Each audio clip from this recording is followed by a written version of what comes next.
time in the country this year at 3:54.72. That's an adjusted time. Down on the inside, Neil Gourley of Great Britain and a senior at Virginia Tech. That's another one we're looking for. Run 3:57.19 adjusted. But again, it's all about getting through and using as little energy to do so as possible. Another Oregon runner in this race as well, Reed Brown, the freshman from Oregon. So they had 3 chances. They've got 1 automatically through. We'll have to wait to see if there is a protest and they manage to advance. The sophomore Mick Sinovsek of Oregon. Dwight, let me give a shout out here to Virginia Tech. I mean, like Oregon, everybody knows about their distance corps forever. But Virginia Tech distance coach Ben Thomas and head coach Dave Zanelli have done just an amazing job. They have 4 guys that have averaged 3:57 plus for the mile. Think about that. 4 guys in one college running under 3:58 for the mile. 3 of them have qualified and are in this heat from Virginia Tech to try and advance to the final. One quick note, many of the athletes you're seeing in these 2-mile heats will run in the distance medley relay at the end of this meet. So in 3 hours, they're going to come back and run another top mile. Sean Tobin of Ole Miss leading right now, but in second place, that's New Mexico's sophomore, Josh Kerr. He reflected for us on beating the favorite, Edward Cheserek, at this meet last year. It was an awesome experience, and I was very much the underdog in that situation with such a legend of our sport, like racing against him, and I just gave it all I got, and I was able to beat him on the day. But it was awesome fun, and I'm never going to forget that. But track and field is the quintessential "what have you done for me lately?" And though he has the best time in the country, he's got to come back here and do it again, because that's exactly what Edward Cheserek did throughout his career at Oregon. It remains Sean Tobin of Ole Miss, the 16th qualifier into this mile race. We saw him win the SEC title a couple of weeks ago, but he really had to struggle. He did not make it into this meet last year. He's a senior now, and he wants to make the most of the opportunity. Dwight, I think what he's doing is smart here. He's got a kick, but is he sure that he can outkick everybody in the race? No. Have the other guys got faster mile times? Yes. Is he tough as nails? Yes. His nickname on the Ole Miss team is the Hammer.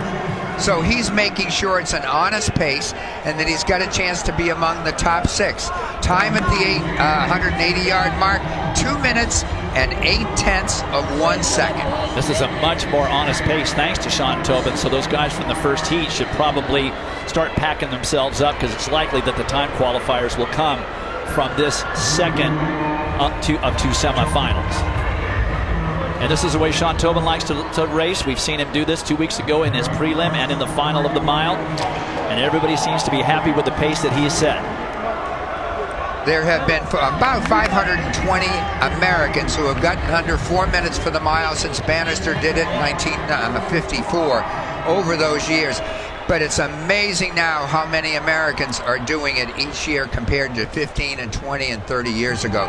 It's stunning. We're talking on the order of 20-plus guys. 3:02.9. The pace sat down just a little bit, a 62-second third quarter. Sean getting ready to wind it up for the kick. You've got 3 Hokies right in the middle of the pack now, 3rd, 4th, and 5th. Not all of them can qualify by automatic, but they can certainly qualify for time if they continue to keep up this pace. Remember, 4:08 is the bubble time as we come around, getting ready for the final bell. And that's going to be easy, Dwight. That's going to be easy for the top 6 guys here to qualify for the final. Tobin continuing to lead as he has pretty much from the gun. Josh Kerr, knowing what an honest pace Tobin can run, and certainly well within himself, knows he has no troubles. Look how easy he is. He is flowing in second place. It's amazing. What a talent. 7 guys racing to the line. Somebody's going to be the odd man out, and it's going to be, Sean Tobin may have just gotten in on that inside. On the outside, it was very, very close. For 6th place. But Josh Kerr gets through easily. Oh, I'm not sure he made it. This is going to be, as you say, this is going to be within a few hundredths of a second. It was Amos Bartlesmeyer of Georgetown, the senior. Let's take a look at it. You see in the gray jersey. Let's watch. And Sean Tobin is kind of letting up on the inside. You can see him in the shock of red hair all pulled back. He thinks he's got this. Let's take a look and see if he does. Kerr wins it. Ooh, I'm not sure that That's what I was Bartelsmeyer didn't snatch that 6th place. We'll see when we get the official results. They say Tobin by 1/100th of a second. Wow. It ain't over till it's over, folks, and Sean Tobin almost paid the ultimate price. He is a senior, and he just squeaks through on time into tomorrow's final by 1/100th of a second.